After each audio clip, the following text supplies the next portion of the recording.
speaking on this because if we remember all the way back to 2019 when Darren Till was facing Jorge Masvidal at London after he beat Darren Till, who he wasn't supposed to beat. He had a little controversy, little 1-2-3 combo against Leon Edwards, who also fought on that London card back in 2019 and won. So, you have both of those fighters in 2019 having a big controversy, and skip all the way to 2023 where Leon Edwards now has the belt, and Jorge Masvidal is still in the top rankings. He's not in the top 10, but is in the top 15. What the fuck is going on, YouTube? Welcome back to the Kevin Hoop Show. And if you couldn't tell already, it's that Christmas time of year. It's the holiday season. It is the Christmas episode for the Kevin Hoop Show. If you guys haven't been around, if you guys are new to the channel, don't forget to hit that subscribe button. I really appreciate it. But we just had Cannonier versus Strickland, and it was a pretty good fight. It was actually the last fight of 2022, which I think is, gets me in my feelings a little bit. This channel was just made in the recent October and really started to catch some traction there, and we've already came a decent amount from there. So I think that 2023 is only going to be looking on the upside and only going to be growing even more after this year. Now, going into the Sean Strickland and Cannonier fight, I didn't think it had the most, hype behind it. I didn't think a lot of people were talking about it. But then I watched the Sean Strickland interview that he had in the press conference before the fight happened on Thursday or Friday. And the dude just was annihilating the actual interviewers. That he was completely name-calling the media. But I think, in my opinion, it was like a stand-up comedy kind of crowd work set. And I thought it was pretty funny, in my opinion. When it came to the actual fight with those two, I think Sean Strickland had an amazing game plan. I think he was planning on staying on the outside of Jared Cannonier's range and kind of just using his movement, which was already really good going into this fight, to his advantage. And I think he landed a lot when it came to his jab. His jab was always hitting Cannonier. He was constantly managing the distance by throwing the jab a lot. And I just thought it was a really good game plan from Sean Strickland overall. Now, Jared Cannonier, on the other hand, you didn't really see him striking to the head a lot. And it was a lot of leg kicks in the first couple rounds from him, which I think was going to affect Sean Strickland's movement later in the fight. But it really didn't affect it at all. Sean Strickland took it like a man and was like, you want to hit my leg? Keep on doing it. I'll fucking start checking it. I'm going to keep on coming at you. Head fucking on. And he had way more significant strikes landed to Jared Cannonier's head. And I think he had a few more total significant strikes at the end of the actual fight compared to Jared Cannonier. The one thing that I don't think it was a robbery. I don't think it was, it should have went to Strickland. I definitely could see an argument for that. I think it was a really close fight in general. I personally had Sean Strickland winning it 3-2 at the end, but and to add on to that, the judges, which is what I want to talk about, had it a split decision as well. One went Cannonier, two went Cannonier, one went Strickland. The thing that I didn't understand about the scoring was how it was 49-46. Now, that means that someone thought that there was a 10-8 round or two 10-8 rounds. And to me, in my personal opinion, each round was a 10-9 round. There was not a single 10-8 round in the whole entire fight. Now, for someone to score two possible 10-8 rounds, I don't see how the fuck you do that at all. I could see how you scored it for Cannonier 49-48, maybe 49-47. But 49-46, that I didn't do the math myself, but that means that they could have given him a 10-7 round, which I don't see at all how you do that. Especially with Sean, like the significant strikes that Sean Strickland was throwing was way more catered to the head than Jared Cannonier was. Jared Cannonier was constantly going to the body, head, and legs. And Sean Strickland was really focusing on the head and maybe a little bit of the body. I don't think he had any strikes, maybe one or two, if any, to the actual legs in the entire fight. Now, that's just something that maybe was his game plan. Maybe he's just not a big fighter that goes to the feet a lot or goes to the legs a lot. But that just could be, something that he's working on, something that he needs to add to his game. We'll have to see in his next fight what he's bringing to the table. A thing that I think is interesting to talk about, though, for the future of these two fighters, we've seen Jared Cannonier fight for the title against Izzy. Didn't go so well for him. We've seen him fight top-ranked guys in Robert Whittaker and Kevin Gastelum. Lost against Whittaker, won against Gastelum. So I think that says that he definitely should still be at the top rank, especially after beating Sean Strickland. He doesn't deserve to go down in the rankings at all. If anything, I think he deserves another chance against Whittaker. I wouldn't say another chance at the title yet.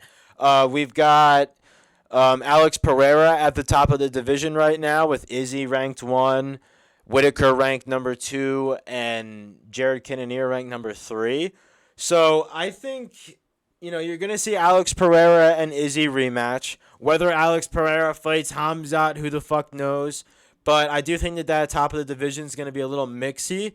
So while you wait for Izzy and Pereira to settle the title, the title defense until they settle that fight, maybe you have Jared Cannonier and Robert Whittaker fight for the number 1 contender for the winner of that fight, which I think would be interesting. Maybe instead of Whittaker, you put in who else is in that division that's at the top? Maybe you put in Vettori or Paulo Costa. I think I actually had it written here. Paulo Costa or Marvin Vettori could be next. And when it comes to Sean Strickland, I think he's ranked 7 before this fight. Probably would still be ranked 7 after. I don't see why anyone else would be moving on the rankings too much when it comes to people below him. I think there was RDA below him. Not 100%, but I've got it right here. All right, so no, that RDA is in the fucking lightweight division. I'm tripping. Yeah, this is the movement. Dricus du Plessis was moving up in the division and just got ranked 10.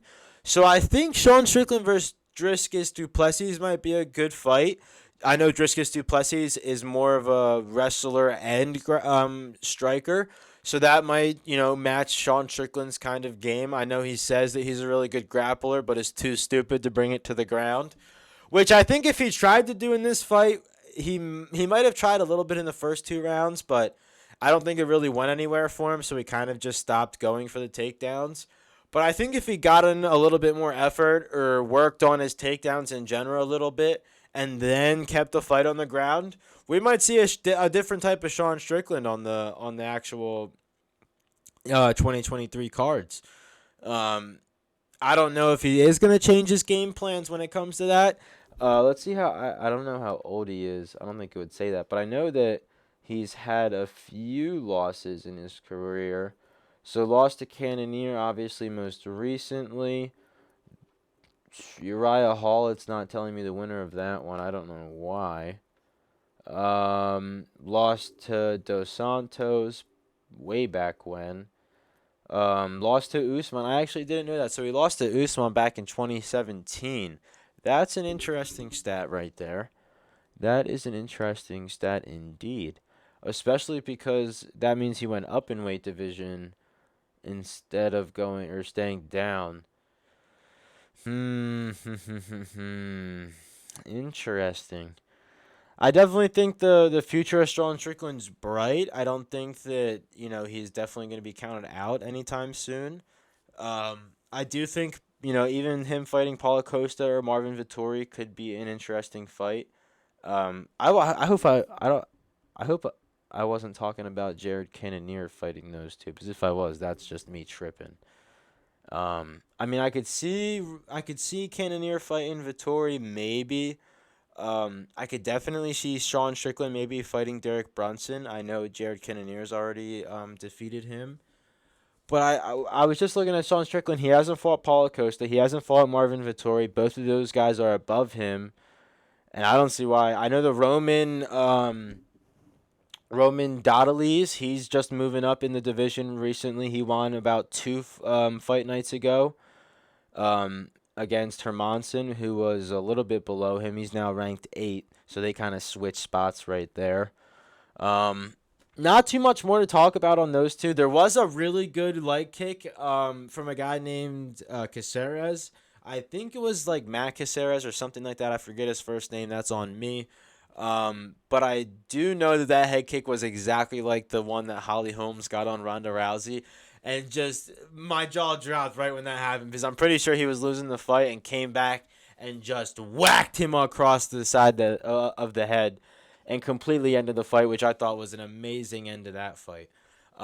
Especially, I think it was one of the one or two first fights on the card, so it was a good thing to open the card up to a good knockout like that and set the pace for the rest of the fights.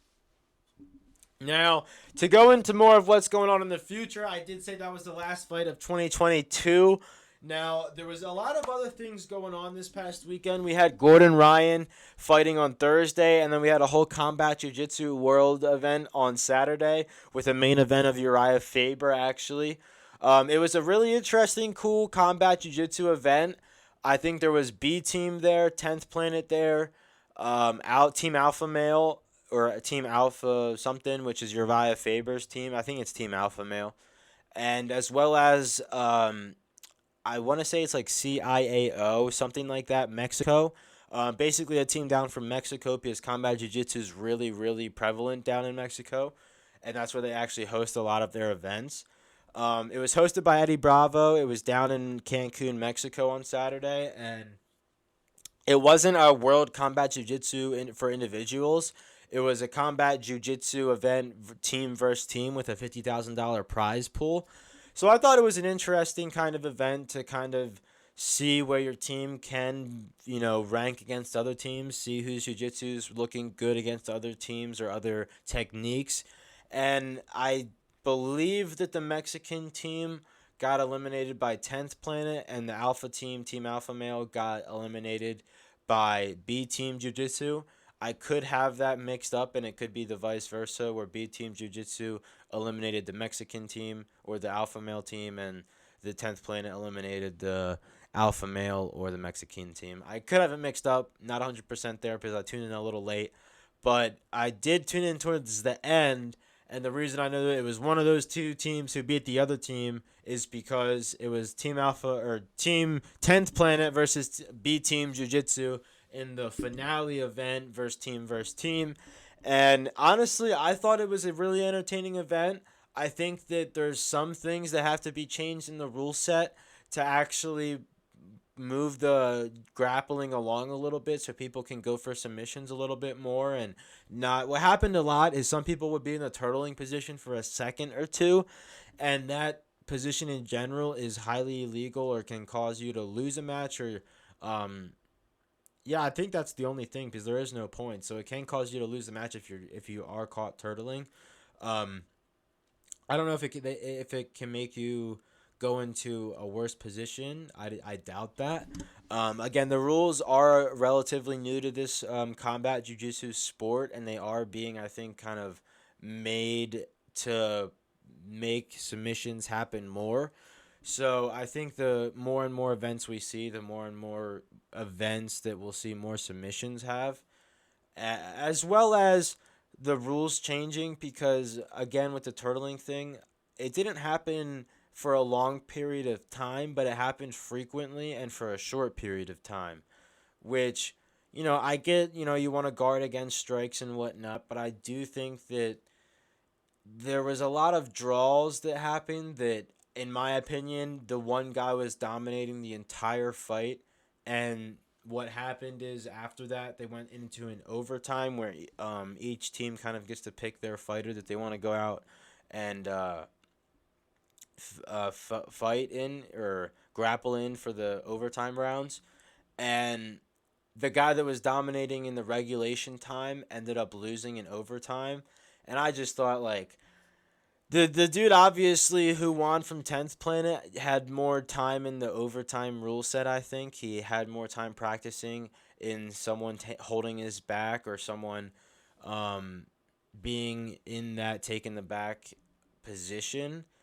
So with that, I really don't know if they're going to change too many rules on the overtime rule set, but I do think some of the rules for the turtling can be changed. To also go and talk a little bit about the jiu-jitsu stuff, I mentioned it. Gordon Ryan was facing Nicky Rod on Thursday night, and that was just a UFC Apex Invitational, which I think is really good for the sport. If any of you guys are jiu-jitsu practitioners or fans of grappling or jiu-jitsu in general, I think that the UFC having a grappling and a jiu-jitsu event in particular on their UFC Fight Pass app is very good for the sport. Not only is it showing it to a whole different fan base of people who are fans of mixed martial arts, but it's on a platform that is the highest ranked promotion for mixed martial arts in general, and probably in all of fighting. When it comes to boxing, kickboxing, flow grappling, when it comes to wrestling. I do think the UFC is at the top. They are the leader in the space right now. So the fact that it was advertised and marketed and shown on a platform like UFC Fight Pass, I think is very positive for the sport. Now, there is some rule sets that I think the UFC has to, as well, kind of like the combat jiu-jitsu does, the UFC kind of has to cater to and change. Hence being the greasing and lotion using in jiu-jitsu is very, very, very not illegal. It's illegal for some organizations and for some tournaments, obviously, but in other organizations, it may be not allowed, but then the consequences for people using it is nothing. So then, really, what's the whole point of saying it's not allowed if there's no consequences on it? I mentioned this in my video I uploaded on Friday. If you guys want to go back and look at that, but Gordon Ryan was just talking about how he thought Nicky Rod was a little bit lotioned up or using a little bit of grease or something, and when that happens with sweat added on top of it, it makes there be very little friction on the human body for chokes to be able to get put onto someone. So I do think that that was a little factor of why Gordon Ryan didn't get a finish in the regulation time and got the finish in overtime. And there was the whole entire thing of he was tapping at the very end because the time limit was reached and nobody noticed because Nicky Rod got in, kind of got the choke in. It really wasn't showing that camera angle of the choke being put in, but you could see Gordon Ryan kind of struggling a little bit and then pointing at the timer and then waiting another 2 or 3 seconds and then tapping to like say, hey, the time was met and no one was stopping it. What the fuck was that all about? So I do think that was a little interesting.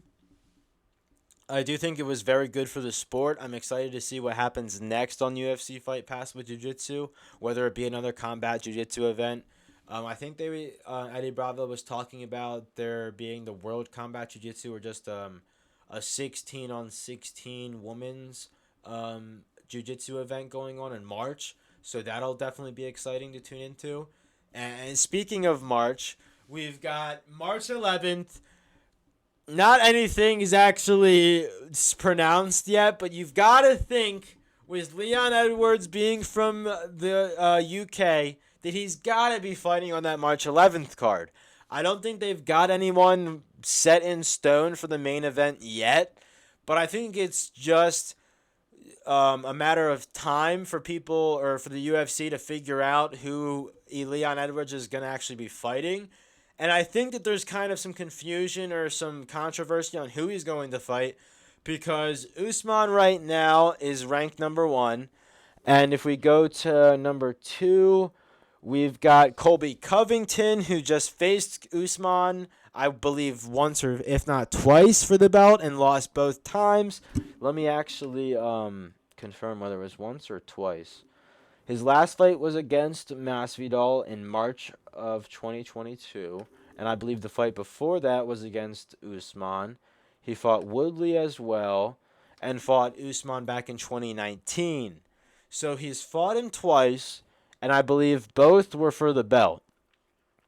So definitely not going to be going up against Usman anytime soon, especially with Usman getting both wins, and in my opinion, they were definitely one-sided fights.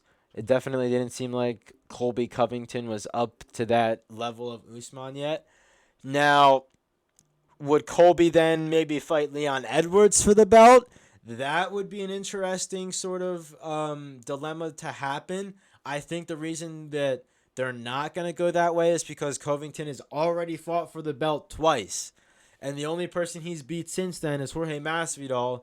who didn't really look like he was at the top of his game, nor did it look like it was hard for Colby Covington to get over that challenge of Jorge Masvidal.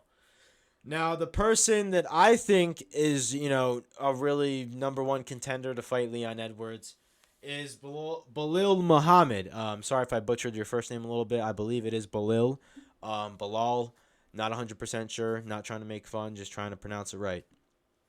The reason being, Belal Muhammad has actually fought Leon Edwards before in the Apex, and I'm not exactly sure when that was in the time frame of everything that has happened recently. If we go down a few fights, he has fought Leon Edwards in 2021. Now, it ended in round 2 to a could not continue by Belal because of an eye poke. I don't think it was for the interim belt. It might have been for the interim belt. I don't see why it would have been for an interim belt. It's Leon Edwards is holding. Okay, so he was holding a belt there because he's now the champ. That makes sense. Okay, that makes sense. That fight though was not for an interim belt. Yeah, I was gonna say I don't think Kamaru Usman ever gave up the belt or was letting off the gas and defending the belt at all. He's always been defending the belt. He's always been active in the middleweight or welterweight division. Sorry. But Kamaru Usman, let's talk about that. I told about Colby Covington. I told about Belal Muhammad. I think he's the next up and comer. The reason I don't think Kamaru is going to be fighting for the belt next is because Stephen Thompson actually came out and said that Usman was going to be getting hand surgery because he broke his hand or did something with his hand to make him have some kind of surgery for it. So with that being said, you would go down to Belal Muhammad, maybe Gilbert Burns, maybe even Stephen Thompson. I think that's a little bit of a stretch for him, especially because Stephen Thompson said he's going to be taking the next 6 months off because he's medically supposed to. I think there's something that happened with his hand and he's medically suspended or something like that.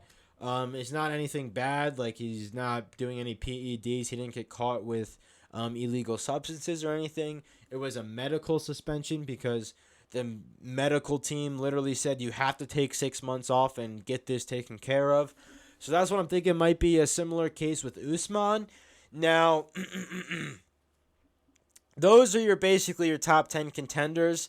The reason being you've got Jeff Neal. I think he's already going to be fighting somebody else, Gilbert Burns. Or no, that's going to be Neil Magny, I believe. But Jeff Neal, where's he in the rankings? And where's he in... So he just fought Vicente Luque, which isn't a bad win. I think he's a little bit down. And he won against Santiago Ponzinibbio, but lost against Neil Magny, who is coming up in the division right now. And Jeff Neal's only fought once in 2022. Fought at the end of 2021, but then took him 8 or 9 months to actually fight in 2022, and we still haven't seen him since. So, fighting once overall in the year, probably not going to be fighting for a title in the next upcoming future. Now, Stephen Thompson and Gilbert Burns, on the other hand, those guys are very active in the division right now. Gilbert Burns, I believe, is fighting in Rio de Janeiro on the January 21st card, which is going to be exciting for him. I believe I already said it, he's going to be fighting Neil Magny, who is an up-and-comer in this division. So I think people have to be on the lookout for Neil Magny as well. But also, if you look right above Neil Magny, we have Jorge Masvidal. And he's ranked 11th. Now, if we go to Jorge Masvidal's recent record, he hasn't, lost the... Okay, never mind. Never mind about that. See, that's the thing. People look at Jorge Masvidal's record, and they remember him fighting Nate Diaz, Ben Askren, Darren Till, and going on that run in 2019 and he didn't even fight in 2020.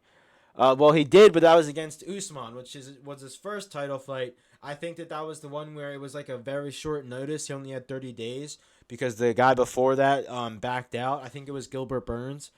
Fought 30 days, didn't, have a really good fight camp. Fought Usman again, and still lost, I would say, in TKO in the second round. So actually had he had a worse performance the second time he faced him. So Usman looked better than the first time. And then he went on and fought Colby Covington and lost him to a decision. And in my opinion, it was all Colby Covington that fight, not much of Jorge Masvidal.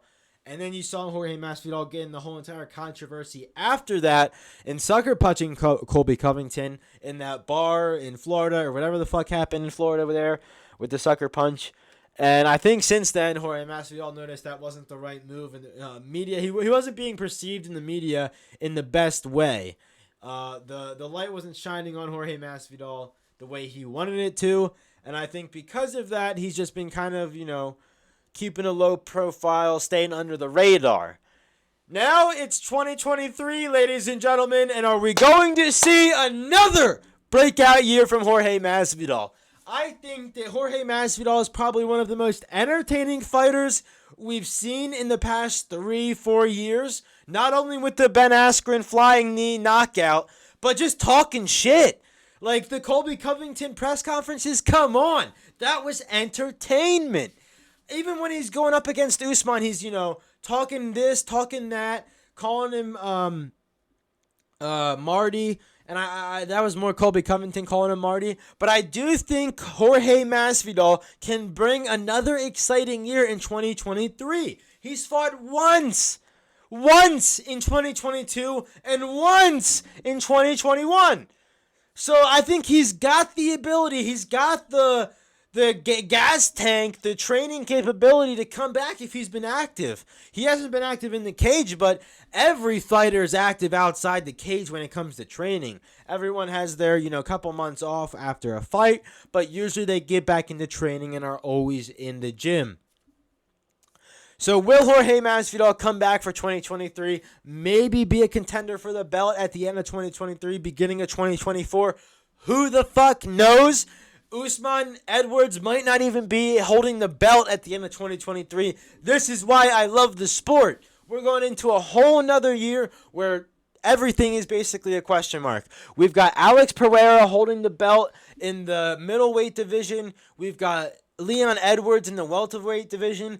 And in the beginning of this year, I don't think anyone had these two holding the belts at the end of the year. If anything, I think everybody thought Israel Adesanya and Kamaru Usman are going to be the ones holding the belt.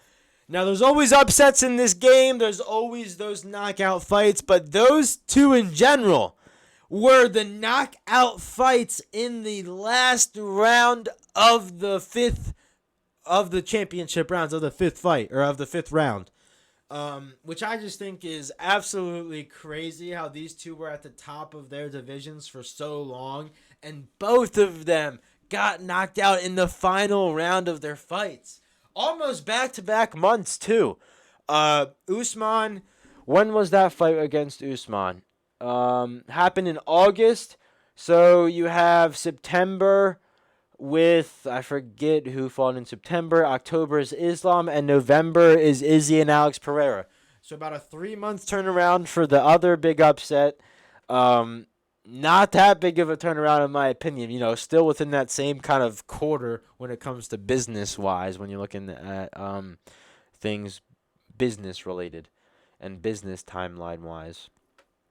What else did I have here? Belal Muhammad, Jorge Masvidal.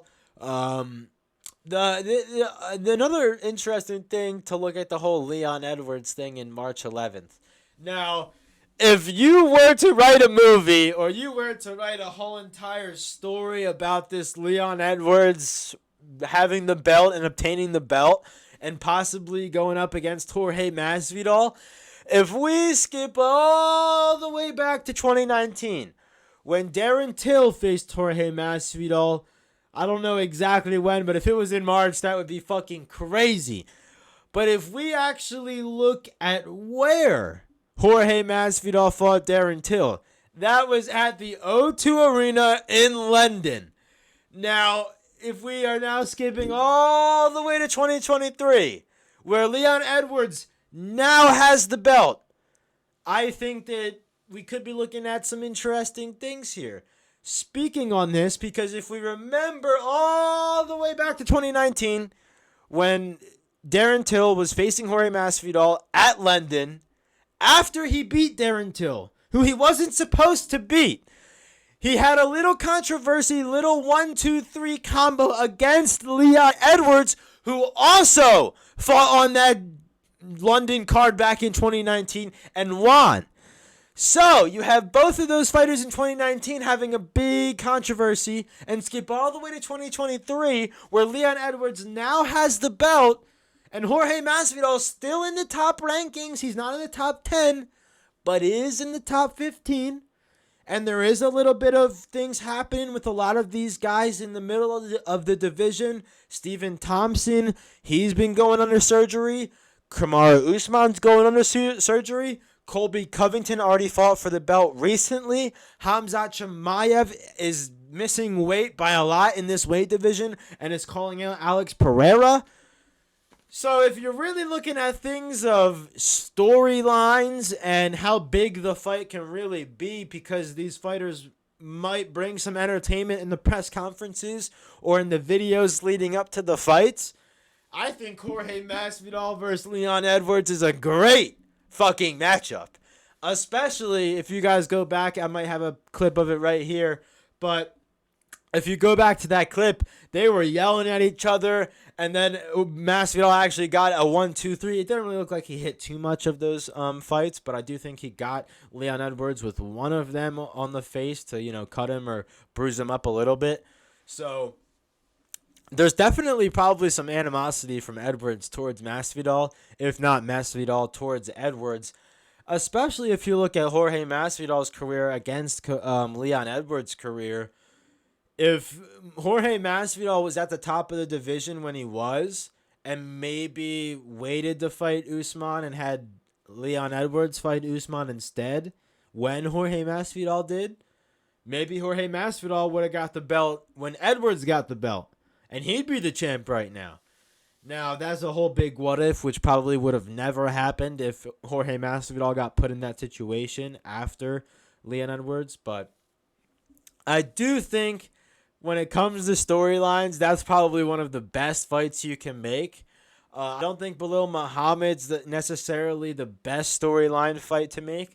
I do think if anyone deserves it, if you're looking at these top 4, top 5 guys, it's definitely Belal Muhammad. He's not only on a big fight win streak right now, but has been fighting people pretty low in the division. Sean Brady's been the top 15. I think he just recently got into the he just recently got in the top 15. I was going to say top 10. But if you look at Belal Muhammad's fight history in general, fought Stephen Thompson, won. Fought Vicente Luque, won that one. Fought Damian Maia, won that one. Fought Leon Edwards, and it was not continued. The fight did not continue. So it's like, just looking at his recent fights, he's number one. Not only, if you want to keep on going, fought Lima, won that one. I don't know if that one ever happened. Basically fought everyone in this division that's, not ranked or very low in the rankings. Fought Neil Magny. Neil Magny actually won that one, but it was by a decision in 2019, so a little bit ago. Belal Muhammad could have a recent mindset, but right now, since the Leon Edwards fight, and if you didn't, I think you have to count that one. 1, 2, 3. He's on a 4-fight win streak. Would be on a more of a fight win streak if you don't count that Leon Edwards fight. Now, what actually happened with this fight? Did he win this one? Did he lose this one? Trying to figure out. It was against Lyman Good. Total strikes, not a lot. It looks like there's no winner. I don't know. This fight, 4 strikes against 16. Did he get knocked out or knockdowns 1? So I guess he got knocked out. Looks like he might have lost that one. Not 100. It was literally not showing a winner for that one. Whether that's the UFC website being trash or what. But that's really all I've got on the whole entire welterweight division there. I think that there's going to be a lot of interesting possibilities for things to happen for that March 11th card. Let's actually scroll down here a little bit. So 284, yeah, nobody is scheduled. Tell me, oh my gosh, I've been saying March 11th this whole time, but it's March 4th. How? I could have sworn it was March 11th. I could have sworn it was on March 11th. Apparently I was wrong. UFC 285 is going to be March 4th, not March 11th.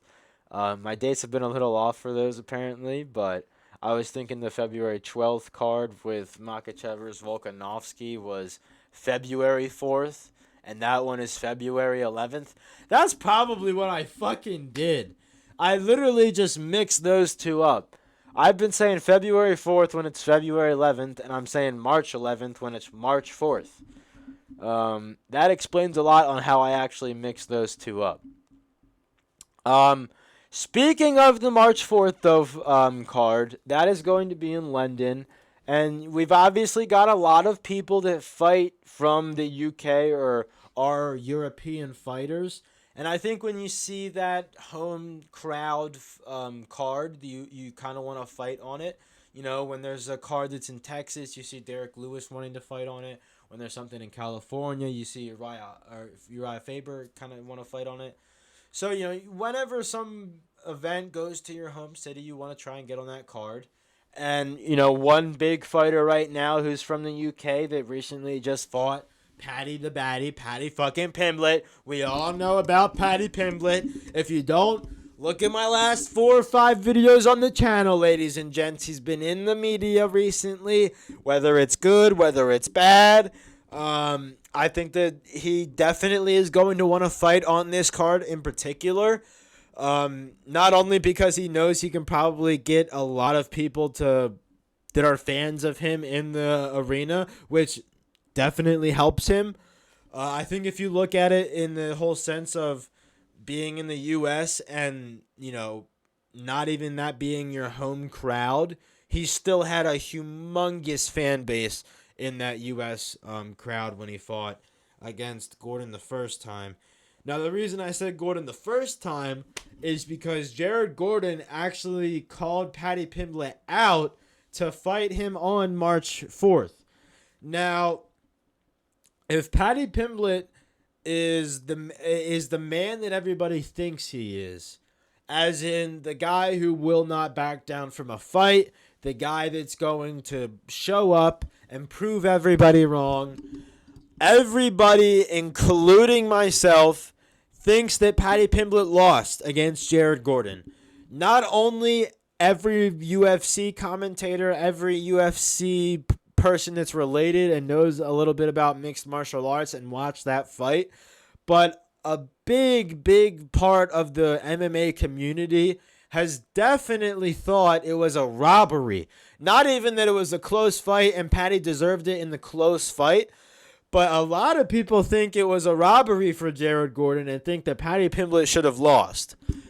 Very convincingly as well. Now, me saying that is, you know, a big thing for me to say, because I'm someone that's not just going to say how the fan base is talking when I don't really consider myself an ordinary fan.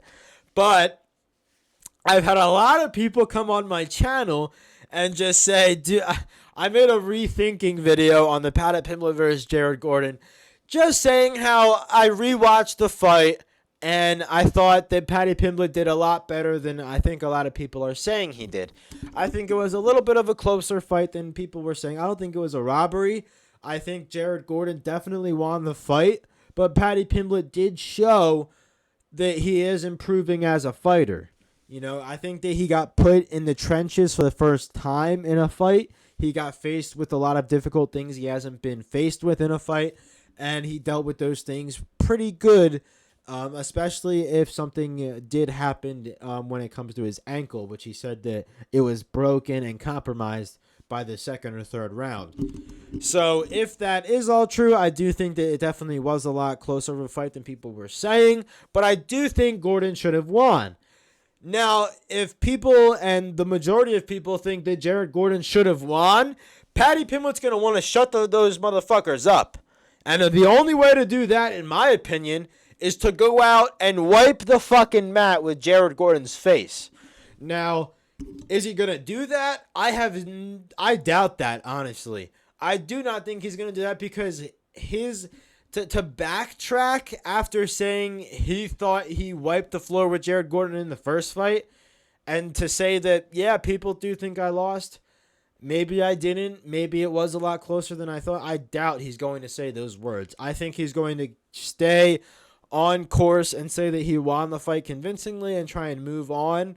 Now, whether that moving on is someone that's in the top 15, not in the top 15, I don't think it is going to be someone in the top 15 because he's just not looking good, ladies and gents. He's not looking like everybody thought he was. Everyone is putting that Conor McGregor sort of fighter, sort of Conor McGregor personality and fighting style that he is very similar to. And the thing that he doesn't have is the showing up on fight night like Conor McGregor did once, twice, 3 times, 4 times, again and again. Conor McGregor showed up. Paddy Pimblett has already not showed up. You know, he was saying he was going to finish Jared Gordon in the first round, and when it came to the third round, he barely landed double-digit significant strikes, if double-digit significant strikes at all. I think it was 4 or 5 he might have landed, actually, in the third round. So, definitely not walking the walk after talking the talk like Conor McGregor. So, and that is the biggest thing in the UFC to do. You know, everybody can talk shit. Everybody can say that they're going to go out and get a first-round knockout. But when it comes to getting a first-round knockout, it's a lot harder than it looks.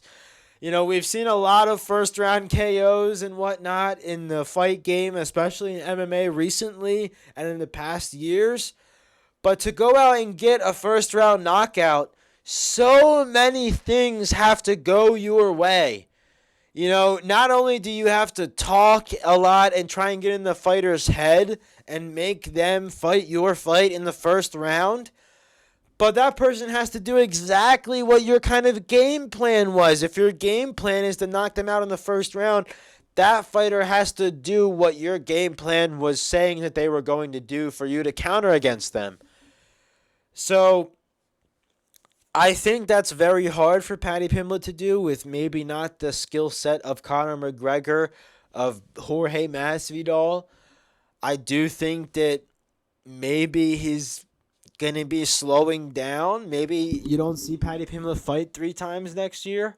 That's a big, big call out. I do think if he wants to grow as a fighter, he's going to have to fight 3 times. But again, I really don't know about Paddy Pimblett. And that's just me. I'm one person, one fan out of the 15 million subscribers, 15 million fans that watch the UFC on a daily basis and constantly tune in and, you know, decide to be fans of people that are up and coming and rising stars. And for me, Paddy Pimblett, after that Jared Gordon fight, I really think has lost a lot of stock as a fighter, and he can do a lot if he wants when it comes to shit talking and everything. And me, I look through a lot of that now, especially after being in this fight game and talking about it and keeping up with it for the past couple of months. You know, I've been watching the UFC for the past couple of years, and now the past couple of months, I've really been digging deep into some of these controversies and call-outs, and a lot of things are said, a lot of call-outs are said, and next thing you know, nothing ends up happening. Just look at Jorge Masvidal. I think he was probably he was the most exciting fighter to watch in 2019, hands down. You know, going from not being talked about at all and, you know, expected to lose against Darren Till to winning a belt that was almost made for you and Nate Diaz, you know, some vets in the game.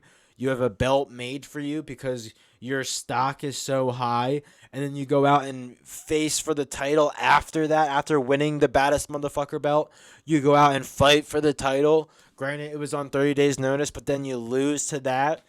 Granted, it was a good fight, great 5-round fight, but then losing in the second round in the next fight, not looking good. And then and then going out and losing to a shit talker like Colby Covington and not really winning at all. It wasn't a close decision. It was a pretty one-sided fight from Colby Covington. And that's just the one thing I don't want to see from Paddy Pimblett. Not saying he's going to, go out and fight for the belt and then lose a whole bunch in fighter stock. But, the fact that he's already losing some stock in himself when it comes to the fan base and, people enjoying watching him and tuning in for him, I definitely think the UK fans are definitely going to tune in. But when it comes to those US fans and, even the Ariel Helwani beef he had, I think that was another big controversy that didn't help him. He might have thought that that was going to be good for him, but I do not think that helped him whatsoever. Nor does his manager talking shit to Ariel Helwani or about Ariel Helwani look good for him either. I think that looks, if anything, extremely bad for you, especially when you have Ariel Helwani countering the shit that your manager's saying. And then where do people have to look to answer the answer that you have to that, the counterpoint to Ariel's point? Nowhere. There's nothing coming from his manager, nothing coming from Paddy Pimblett on responding to Ariel Helwani on these accusations. So I think that's where Ariel wins and Paddy loses in that whole entire beef situation. That's basically all I've got on Paddy Pimblett. He's been in the talks the past couple of weeks, and I think that's probably the last I'll probably talk about him until he fights next, whether that's in March, whether it's later in the year. If you are Paddy Pimblett, you want to fight in March or April, bro. You want to fight 3 times next year, 110%. That's no questions asked. I don't know whether that's what your contract for the UFC says. I don't know if you have to sign a new deal. But guess what, bro? If you want to be where you want to be and, at least the top 10 by the end of 2023, you got to fight 3 times, homie. You got to start getting active and fighting harder guys, because another guy like Jared Gordon against you might not be looking so well compared to what you thought it was going to be. Moving on, though, we've got Conor McGregor talking shit, posting shit. Conor McGregor is always putting himself in the story of MMA, coming back into the UFC. Is he retired? Is he not retired? He talked about retiring who knows how long ago, in 2020 or 2019. Came back, fought Cowboy Cerrone. Conor McGregor is always relevant in mixed martial arts and probably will be until he's 40, 50 years old and actually retired. But while he's in his 30s, as he is right now, and looking as big as he's ever fucking been, I do think that him coming back is a thing to talk about, especially in 2023. If I were to predict it, it would probably be around International Fight Week. I know that's a really big fight week in July or the summertime mainly. I don't know the exact week what month it actually is in. But I do know that Fight Week is usually a really big card. It's like the biggest card of the summer. It's like the height of the summer almost, you could say. So I do think if Conor McGregor were to come back, it would be probably around that time period. And the reason being is he is talking about coming back, number one. That's what people have to look at. Now, what does that entail when Conor McGregor, at least, wants to come back? Well, every fighter, when they fight in the UFC, is tested by USADA. Conor McGregor is no exception, so he has to get put back into the USADA drug testing pool. He's been out of that recently. And if you look at recent pictures, I think we can all tell why. PE fucking Ds, ladies and gentlemen. We aren't fucking stupid. People don't just gain 50 pounds of body muscle overnight. And when it is overnight, it's usually because of PEDs. Now, who knows what quality of PEDs Conor McGregor's taking. I'm sure I'd be liking to fucking take some if I could take some. But Conor McGregor is looking like King motherfucking Kong. And If he is taking PEDs, he definitely took that break from USADA. And if he did, I don't exactly know how 100% sure how long of a break it was. When 100% is he going to get put back in? Is he going to in February like he said? If he does, it is 100% fact that he has to go in at least 6 months before he gets a fight. You have to be tested in USADA in the drug testing pool for 6 months. They have to be testing your piss, be testing you for drugs, performance enhancing drugs in particular, for 6 months straight. Now, if that happens in February, if he starts getting tested in February, if that's when he gets put back into the USADA testing pool, we can all do math. 6 plus 2 is 8. That would bring us to around August. Now, I think that's, if I said International Fight Week is at the height of the summertime, might be August. I would say maybe middle of July, that end of July, maybe like July 20 something, that some weekend there. You look at a fight weekend there. To be the pay-per-view event at least. Because if Conor McGregor is going to be in an event, ladies and gentlemen, you can bet your damn money it's going to be on pay-per-fucking-view. No questions fucking asked. The dude sold millions of pay-per-views in his fucking career. He's going to be on a pay-per-view event. Should he be because he's not in the top 15 anymore? Who the fuck knows? Conor McGregor is the first in many things when it comes to mixed martial arts. And he's not the first person to get out of the top 15 in the past, who knows how long he's been fighting in the UFC. But he's been in the top 10 for the past decade. 2012, 2013, he's been in the top 15 since then. And I don't think you see a lot of fighters have a 10-year career. Nobody, absolutely nobody, has a career like Conor McGregor's, number one. Number two, to have a career like Conor McGregor's and to still be in the fight game, I think that's a little interesting to see. Why and for what reasons is he still fighting? And I think that, at the end of the day, it's just something that he is truly passionate about and has a love for. That's what he's been doing every single day since he's probably been 5 years old. He's been fighting for his life since he's been 5 years old, training every day since he's 10, 15 years old, I'm sure, and has known nothing but that since. So it's always been around him. It's always been something that he's been capable of. And with somebody like that alpha male mindset that he has, I think that you're going to see him have that mentality of being able and thinking he can be able to come back and be at the top of the division whenever the fuck he wants to be. And, I do think there was a little bit of that talking the talk and not walking the walk against Dustin Poirier. And, yeah, it was really unfortunate to see that whole entire ankle mishap happen. But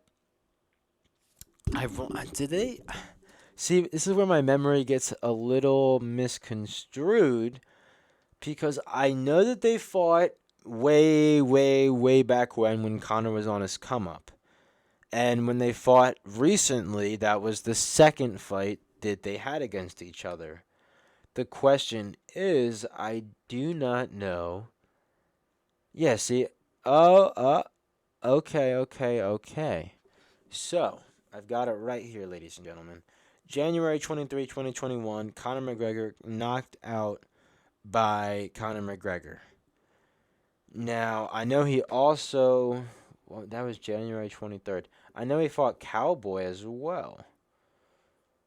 See, let's get the timeline kind of set straight here. Because I think sometimes people can forget, and when people forget, that's when rumors start to happen. All right, here it is. And this is why I almost don't understand Conor McGregor's sort of mentality in fighting. So he fights Cowboy Cerrone in 2020. Wait. All right, you know what? I can kind of see why that happened. So I can see why it happened. It probably like didn't help him that it happened like that. But fights Cowboy Cerrone in 2020, and then the pandemic happens in February and March of 2020. Everything gets shut down. UFC doesn't have a fight until like March. They didn't only skipped like one event, so UFC stays open, but obviously no crowds. Conor McGregor's probably not going to fight without a fucking crowd, so they wait all the way until January 23rd of 2021. So waits a whole entire year and then fights Dustin Poirier, who, if you guys don't remember, was on a fucking hot streak in 2020 and 2021. He was fighting a lot of guys and wiping their fucking faces across the mat with them. So I just don't think Poirier was the best matchup for him at the time, but I think he was one of those up-and-coming fighters who probably, not up-and-coming fighters, but he was gaining a lot of traction with fans and winning back in 2021, especially in the beginning. Loses to a knockout. Now, it might have been the straight knockout. I don't know if that one was because of the foot injury. I don't know if both of them were due to a foot injury, but I know that I think in the last fight was definitely due to a foot injury. It says TKO to a doctor stoppage. Now, I don't think there was blood or anything in this one. I wish they almost gave like a summary of kind of what happened. TKO, doctor stoppage. See, they don't give a lot of information of why it actually ended to a doctor stoppage. Probably something I should have actually researched and went back and looked at and watched the fights, but fuck it, I didn't. That's on me, though. But what was I kind of bringing this whole thing? If you actually look at the timeline for Conor, though, he comes back and fights Poirier in the beginning of January 2021. So he's not going to be fighting in January 2023 because he obviously has to be getting tested by USADA in February. So if that starts, the reason I give him that 6-month time period is he actually came back and fought July 10th, which I believe was International Fight Week of 2021. So if he was planning in 2021 of probably fighting in that fight week because it's such a big fight week in general in that summertime of 2021 of when it's like fighting's really big, I think that that's a good game plan from Conor McGregor. Now, is he going to go out and do that exact game plan? Who the fuck knows? He's Conor McGregor. But I think if we were to see Conor McGregor back in 2023, it's probably around that July and August time frame or area, just because of that. It's so big when it comes to viewership and views and pay-per-views and buys and selling out arenas and whatnot. That's all I've got for you guys, though, today. Hopefully you guys are enjoying the videos lately and recently. If you guys haven't watched any of the Paddy Pimblett coverage, don't forget to go back and watch that on the channel. Don't forget to subscribe if you are new. If you aren't subscribed and you're still watching all the videos, hit the subscribe button. It lets you know when the videos are uploaded. It lets me know you guys are enjoying the videos, which I appreciate. Don't forget to comment. You guys know the comments are always open for you guys to let me know who you guys think are going to be winning these fights or who you guys think are going to be matched up in the future. So let me know who you guys think are going to be matched up. Let me know if you guys think that I'm talking shit, if I'm talking out of my ass with some of these matchups, or if I'm actually on point with some of these. Let me know in the comments. Don't forget to like the video if you guys enjoyed this. Have a great holidays coming up. I know it's Christmas, New Year's, Hanukkah, whatever you guys celebrate. Have a good holiday for whatever you celebrate. And I'll see you guys next I'll see you guys Wednesday. Next Monday for the podcast, but next Wednesday for the video, or this Wednesday for the video. And I'm going to shut up before I have a great fucking day.